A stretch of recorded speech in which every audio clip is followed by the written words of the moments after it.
Hello everyone, good morning to all of you and welcome to online study point. दोस्तों, आज है 26 दिसंबर और आज के इस वीडियो में हम 26 दिसंबर से रिलेटेड करंट अफेयर के सभी इंपॉर्टेंट क्वेश्चन को कवर करने वाले हैं। तो यदि आप लोगों को इस वीडियो की पीडीएफ चाहिए तो आप हमारे इस मोबाइल एप्लीकेशन को भी इंस्टॉल कर सकते हैं, जिसमें आप लोगों को डेली क्विज, फ्री पीडीएफ और प्रतिदिन के करंट अफेयर का ऑडियो भी मिल सकेगा। इसके अलावा एनटीपीसी और ग्रुप डी की तैयारी के लिए एक स्पेशल चैनल लॉन्च किया गया है जिसका नाम है माई एग्ज़ाम, तो इससे भी आप जुड़ सकते हैं। स्टार्ट करेंगे हमारा पहला क्वेश्चन। हाल ही में सुशासन दिवस ये कब मनाया गया, यानी कि गुड गवर्नेंस इंडेक्स, तो ये भी हाल ही में मनाया गया है 25 दिसंबर को। और ये 25 दिसंबर को ही क्यों मनाया जाता है? तो देखिए, भारत के जो पूर्व प्राइम मिनिस्टर रहे थे अटल बिहारी वाजपेयी जी, इनका जन्मदिन आता है 25 दिसंबर को और इन्हीं के लिए, मतलब कि इन्हीं की स्मृति में 2014 से मनाया जा रहा है 25 दिसंबर को गुड गवर्नेंस डे के रूप में। यदि हम बात करें अटल बिहारी वाजपेयी जी की, तो इन्हें भारतीय राजनीति के सर्वाधिक प्रभावशाली नेताओं में से एक माना जाता है। इनका जन्म मध्य प्रदेश के ग्वालियर शहर में हुआ था। 1992 में इन्हें पद्म विभूषण और 2015 में इन्हें भारत रत्न अवार्ड से नवाजा गया था। अटल बिहारी वाजपेयी जी से रिलेटेड यदि हम कुछ एक्स्ट्रा फैक्ट की बात करें तो देखिए, राजनीति में इन्होंने काफ़ी समय बिताया है और 40 साल तक ये भारतीय संसद के सदस्य रहे, मतलब कि 10 बार तो ये लोकसभा सदस्य रहे और 2 बार ये राज्यसभा के सदस्य चुने गए। और 16 अगस्त 2018 को इनका निधन हुआ, तो इनके सम्मान में कई जगहों के नाम भी बदले गए, जैसे कि छत्तीसगढ़ की जो राजधानी है रायपुर में स्थित है नया रायपुर, और नया रायपुर का नाम बदलकर किया गया अटल नगर। इसके अलावा उत्तर प्रदेश का जो हजरतगंज चौराहा है, इसका नाम बदल करके अटल चौक किया गया है। और मध्य प्रदेश का, मतलब कि मध्य प्रदेश की राजधानी भोपाल में जो हबीबगंज रेलवे स्टेशन है, इसका नाम बदल करके अटल स्टेशन किया गया है। और हाल ही में प्राइम मिनिस्टर नरेंद्र मोदी जी ने हिमाचल प्रदेश के रोहतांग दर्रे में अटल टनल का भी उद्घाटन किया है, जो कि लेह से मनाली को जोड़ेगी। तो गुड गवर्नेंस डे ये मनाया जाता है अटल बिहारी वाजपेयी जी की स्मृति में। तो एक और फैक्ट आप रिलेट कर सकते हैं कि हाल ही में जो गुड गवर्नेंस इंडेक्स रिलीज़ किया गया, इसे किस राज्य ने टॉप किया है? तमिलनाडु ने। यदि हम अदर ऑप्शन को डिस्कस करें तो 24 दिसंबर को क्या मनाया जाता है? राष्ट्रीय उपभोक्ता अधिकार दिवस। 23 दिसंबर को मनाया जाता है राष्ट्रीय किसान दिवस और 22 दिसंबर को मनाया जाता है राष्ट्रीय गणित दिवस। हाल ही में किस राज्य ने किसानों के लिए फ्रूट्स पोर्टल लॉन्च किया है? तो ये भी हाल ही में लॉन्च किया गया है कर्नाटक गवर्नमेंट के द्वारा। और ये है क्या फ्रूट्स पोर्टल? तो इसे आप एक लाइन में याद रख सकते हैं कि हाल ही में कर्नाटक गवर्नमेंट ने एक ही मंच पर, मतलब कि एक ही प्लेटफॉर्म पर कृषि से रिलेटेड सभी जानकारी प्रोवाइड कराने के पर्पज़ से ये फ्रूट्स पोर्टल लॉन्च किया है, जिसकी फुल फॉर्म बनती है farmer registration and unified beneficiary information system, या इसे आप हिंदी में कह सकते हैं किसान पंजीकरण एवं एकीकृत लाभार्थी सूचना प्रणाली। इसे लॉन्च किया है कर्नाटक गवर्नमेंट ने। तो सबसे पहले आप मैप में देख सकते हैं कर्नाटक की लोकेशन। इसकी राजधानी है बेंगलोर, जिसे कि भारत की सिलिकॉन सिटी भी कहा जाता है। ये बसी हुई है वृषभावती नदी के किनारे। इसी बेंगलोर में हेडक्वार्टर स्थित है भारत की स्पेस एजेंसी और प्रसिद्ध आईटी कंपनी इन्फोसिस का। इसी बेंगलोर में भारत की पहली गर्ल्स फुटबॉल एकेडमी, इसकी भी स्थापना की गई है। मुख्यमंत्री की यदि हम बात करें तो ये हैं BS येदियुरप्पा। राज्यपाल है वजुभाई वाला। इम्पोर्टेंट नेशनल पार्क की यदि बात की जाए तो अंशी, कुद्रेमुख, नागरहोल और बन्नरघट्टा नेशनल पार्क, ये सभी स्थित हैं कर्नाटक में ही। अब देखिए, इस क्वेश्चन में बात की जा रही है पोर्टल की, जिसे कि राज्य सरकार के द्वारा लॉन्च किया गया है। तो आप अदर ऑप्शन को रिलेट कर सकते हैं, जैसे कि हाल ही में ओडिशा गवर्नमेंट के द्वारा मो विद्युत पोर्टल लॉन्च किया गया। हाल ही में महाराष्ट्र गवर्नमेंट के द्वारा नौकरियों में ऑनलाइन भर्ती के लिए महापरवाना ऑनलाइन पोर्टल लॉन्च किया गया, जबकि हाल ही में उत्तर प्रदेश गवर्नमेंट के द्वारा एजुकेशन से रिलेटेड सारा मटेरियल इस पोर्टल पर अवेलेबल कराने के लिए यूराइस पोर्टल लॉन्च किया गया है।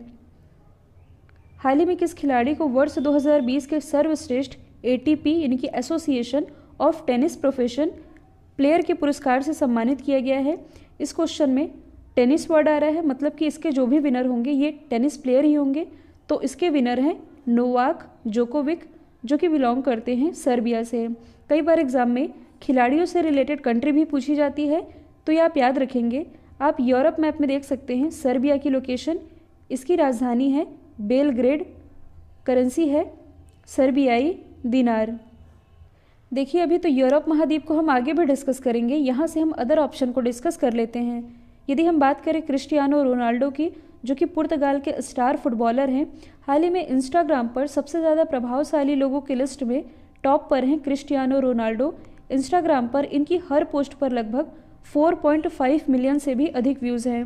यदि हम बात करें रॉबर्टो और लूसी ब्रॉन्ज की, तो हाल ही में बेस्ट फीफा प्लेयर 2020 का खिताब मेंस कैटेगरी में जीता है पोलैंड के रॉबर्टो लेवांडोस्की ने, और वुमेन कैटेगरी में जीता है लूसी ब्रॉन्ज ने, जो कि बिलोंग करती हैं इंग्लैंड से। किसे एटीपी, देखिए यहाँ भी टेनिस की बात की जा रही है, किसे एसोसिएशन ऑफ टेनिस प्रोफेशन के स्पोर्ट्समैनशिप अवार्ड 2020 से नवाजा गया, तो ये नवाजे गए हैं राफेल नडाल, मतलब कि इसका राइट आंसर हो जाएगा ऑप्शन सी। राफेल नडाल ये किस कंट्री से बिलोंग करते हैं? स्पेन से। तो आप वर्ल्ड मैप में देख सकते हैं स्पेन ये स्थित है यूरोप महाद्वीप में। इसे आप थोड़ा जूम करके भी देख सकते हैं, ये है स्पेन की लोकेशन। और अभी हमने डिस्कस किया था सर्बिया के बारे में। स्पेन की यदि हम बात करें तो इसकी कैपिटल है मैड्रिड, करेंसी है यूरो। यहाँ के प्राइम मिनिस्टर कौन है? तो ये है पेड्रो संचेज। कई बार एग्जाम में पूछा जाता है कि बुल फाइटिंग का संबंध किस देश से है, यानी कि सांड की लड़ाई। तो बुल फाइटिंग ये स्पेन का ही राष्ट्रीय खेल है। आप और क्या रिलेट कर सकते हैं? तो वर्ल्ड मैप में यदि आप देखेंगे तो ये हिस्सा है यूरोप महाद्वीप का और ये वाला हिस्सा है अफ्रीका महाद्वीप का। तो यूरोप महाद्वीप में जो स्पेन है और अफ्रीका महाद्वीप में कुछ यहाँ पास है मोरक्को। स्पेन और मोरक्को या आप कह सकते हैं यूरोप महाद्वीप और अफ्रीका महाद्वीप, ये एक स्ट्रेट के माध्यम से अलग होता है जिसका नाम है जिब्राल्टर स्ट्रेट। भारत का सबसे बड़ा हॉकी स्टेडियम किस शहर में स्थापित किया जा रहा है? तो ये स्थापित किया जा रहा है ओडिशा के राउरकेला में। और इसका ऐलान अभी हाल ही में ओडिशा के मुख्यमंत्री नवीन पटनायक जी के द्वारा किया गया है। और आप ये भी जानते हैं कि 2023 का जो मेंस हॉकी वर्ल्ड कप है इसे ओडिशा ही होस्ट करेगा। इसका आयोजन किया जाएगा ओडिशा के भुवनेश्वर में जो कलिंगा स्टेडियम है, और ओडिशा के ही राउरकेला में जो बीजू पटनायक हॉकी स्टेडियम है, यहाँ इसका आयोजन किया जाएगा। तो हाल ही में यहाँ के जो मुख्यमंत्री नवीन पटनायक जी, इनके द्वारा ऐलान किया गया है कि राउरकेला में ही भारत के सबसे बड़े हॉकी स्टेडियम का निर्माण किया जाएगा, जिसमें कि 20,000 लोगों के बैठने की व्यवस्था होगी। अब देखिए इस क्वेश्चन में बात की जा रही है भारत के सबसे बड़े की। तो अहमदाबाद में विश्व का सबसे बड़ा क्रिकेट स्टेडियम स्थापित किया गया है जिसका नाम है सरदार पटेल स्टेडियम। इस स्टेडियम में 1,10,000 लोगों के बैठने की व्यवस्था है। यदि हम बात करें दिल्ली की, तो देखिए ईंटों से निर्मित विश्व की सबसे ऊंची मीनार ये दिल्ली में स्थित है जिसका नाम है कुतुब मीनार। और देखिए भुवनेश्वर से आप क्या रिलेट कर सकते हैं? हाल ही में ISO सर्टिफिकेट प्राप्त करने वाला भारत का पहला शहर ये भुवनेश्वर ही बन गया है। हाल ही में ब्लूमबर्ग की सबसे अमीर एशियाई परिवारों की लिस्ट में कौन टॉप पर है? तो देखिए ये क्वेश्चन इसी मंथ का है, दिसंबर का, बस मैंने इसे आज सेट किया है। तो ब्लूमबर्ग ने एशिया के सबसे अमीर परिवारों की लिस्ट जारी की थी जिसमें कि टॉप पर हैं मुकेश अंबानी जी का परिवार। लगभग 76 अरब डॉलर की संपत्ति के साथ ये है एशिया का सबसे अमीर परिवार। यदि हम बात करें मुकेश अंबानी जी की, जो कि रिलायंस इंडस्ट्रीज लिमिटेड के मालिक भी हैं, तो रिलायंस से रिलेटेड एक फैक्ट आप याद रखेंगे कि 13 ट्रिलियन का मार्केट कैप क्रॉस करने वाली भारत की पहली कंपनी ये रिलायंस ही है। इसके अलावा हाल ही में रिलायंस के द्वारा एक ऑनलाइन ग्रोसरी स्टोर लॉन्च किया गया जिसका नाम है जियो मार्ट। MRSAM मिसाइल के लिए DRDO ने किस देश के साथ साझेदारी की है? तो इस मिसाइल के लिए DRDO ने इजराइल के साथ साझेदारी की है। इस मिसाइल की फुल फॉर्म बनती है medium range surface to air missile. और ये जो मिसाइल है इसे इजराइल एरोस्पेस इंडस्ट्री के सहयोग से डेवलप किया गया है, जिसे कि अभी हाल ही में मतलब कि 23 दिसंबर 2020 को ओडिशा के ही इंटीग्रेटेड टेस्टिंग रेंज से लॉन्च किया गया है। और ये कैसी मिसाइल है? तो ये सरफेस टू एयर यानी कि सतह से हवा में वॉर करने वाली मिसाइल है। तो अब हम जान लेते हैं इजराइल के बारे में। इजराइल की यदि हम बात करें तो इसकी राजधानी है येरूशलम, करेंसी है इजरायली न्यू शेकल। यहाँ के प्राइम मिनिस्टर कौन है? तो ये है बेंजामिन नेतन्याहू। इसराइल का जो चंद्र मिशन रहा था 2019 में जो कि फेल हो गया था, इसका नाम था बेरेशीट। ये तो फेल हो गया था, लेकिन अब इसराइल अपने नेक्स्ट चंद्र मिशन पर काम कर रहा है जिसका नाम है बेरेशीट 2। आप और क्या रिलेट कर सकते हैं? तो इसराइल के साथ ऐतिहासिक दुश्मनी खत्म करने वाला पहला अरब खाड़ी देश ये बन गया है UAE ही। इसके अलावा इसराइल ने हाल ही में अपना एक जासूसी उपग्रह लॉन्च किया था जिसका नाम है ओफिक 16। हाल ही में किस स्थल को भारत के 42वें रामसर स्थल के रूप में चुना गया है? तो हाल ही में भारत का 42वां रामसर स्थल ये चुना गया है सोकार वेटलैंड्स कॉम्प्लेक्स को, जो कि स्थित है लद्दाख में। तो ये तो बना है भारत का 42वां रामसर स्थल, लेकिन लद्दाख का ये दूसरा रामसर स्थल बन गया है। अब यदि हम बात करें रामसर कन्वेंशन की, जो कि हुई थी 1971 में, ईरान का एक शहर है जिसका नाम है रामसर। यहाँ 1971 में एक संधि हुई थी जिसे कि रामसर संधि के नाम से जाना जाता है। और भारत रामसर संधि का हिस्सा कब बना था? 1982 में। अब ये है क्या? तो देखिए, अंतर्राष्ट्रीय महत्व की आर्द्र भूमियों के संरक्षण के पर्पज से विश्व के विभिन्न देशों के बीच ये एक संधि है। अब ये आर्द्र भूमि यानी कि वेटलैंड्स ये क्या होते हैं? तो जल और स्थल के बीच का ये एक संक्रमण क्षेत्र होता है जो कि जैव विविधता यानी कि बायोडाइवर्सिटी की दृष्टि से समृद्ध क्षेत्र होता है। इन्हीं के संरक्षण के लिए इन्हें रामसर स्थल के रूप में चुना जाता है। तो भारत का 42वां रामसर स्थल ये तो चुना गया है सोकार वेटलैंड्स कॉम्प्लेक्स को। यदि हम अदर ऑप्शन को डिस्कस करें तो हाल ही में जो बिहार का काबर ताल है ये बना भारत का 39वां रामसर स्थल। इसके बाद महाराष्ट्र का जो लोनार झील है ये बना 40वां रामसर स्थल, और सुर सरोवर झील जो कि स्थित है उत्तर प्रदेश के आगरा में ये बना 41वां रामसर स्थल। अब इसमें आप कंफ्यूज नहीं होइएगा कि 40वां कौन है और 41वां कौन है, क्योंकि इन दोनों को ही यानी कि लोनार और सुर सरोवर झील दोनों को ही एक ही दिन रामसर स्थल की लिस्ट में ऐड किया गया था। हाल ही में जम्मू कश्मीर की पहली महिला बस चालक कौन बनी है? तो जम्मू कश्मीर की पहली महिला बस चालक ये बन गई हैं पूजा देवी, जबकि कुछ समय पहले ही जम्मू कश्मीर उच्च न्यायालय की पहली महिला मुख्य न्यायाधीश ये गीता मित्तल बनाई गई थी। अब इस क्वेश्चन में पहली महिला की बात की ही जा रही है तो आप बाकी दो ऑप्शन को रिलेट कर सकते हैं, जैसे कि कुछ समय पहले ही भारत की पहली महिला एम्बुलेंस ड्राइवर ये बनाई गई एम वीरलक्ष्मी, जो कि बिलोंग करती हैं तमिलनाडु से।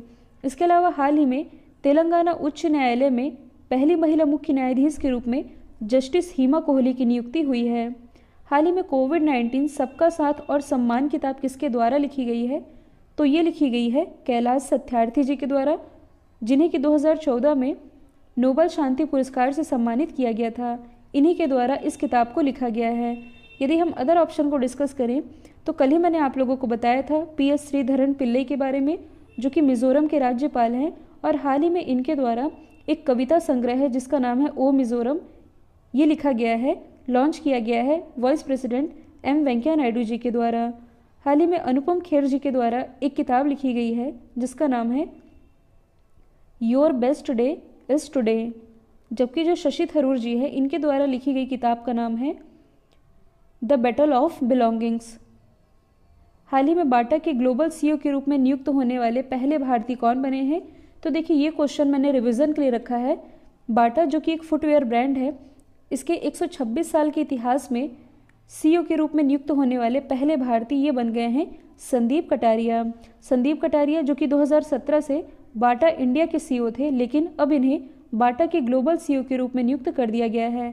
बाटा का हेडक्वार्टर स्थित है लॉजन स्विट्जरलैंड में। अब यदि हम अदर भारतीय नामों को डिस्कस करें जिनकी नियुक्ति अंतर्राष्ट्रीय कंपनी में एज ए CEO के रूप में की गई है, तो संदीप कटारिया के बारे में हमने डिस्कस कर लिया। यदि हम बात करें अरविंद कृष्णा की, तो इनकी नियुक्ति इसी साल IBM के CEO के रूप में की गई है और इन्होंने स्थान लिया है गिनी रोमैटी का। यदि हम बात करें सुंदर पिचई की, जो कि गूगल के CEO हैं, ये भी भारतीय मूल के हैं।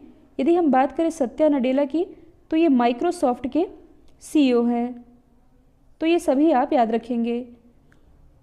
कल मैंने आप लोगों से जो सवाल पूछा था इसका राइट आंसर था नरेंद्र मोदी जी। अब आप लोगों के लिए आज का सवाल है, हाल ही में जो बिडेन ने व्हाइट हाउस सीनियर स्टाफ में किस भारतीय को शामिल किया है? तो इसका जो भी आंसर है कमेंट बॉक्स में बताइएगा। वीडियो यदि पसंद आया है तो लाइक, शेयर और सब्सक्राइब करना बिल्कुल मत भूलिएगा। तो आज के लिए इतना ही। Thank you so much.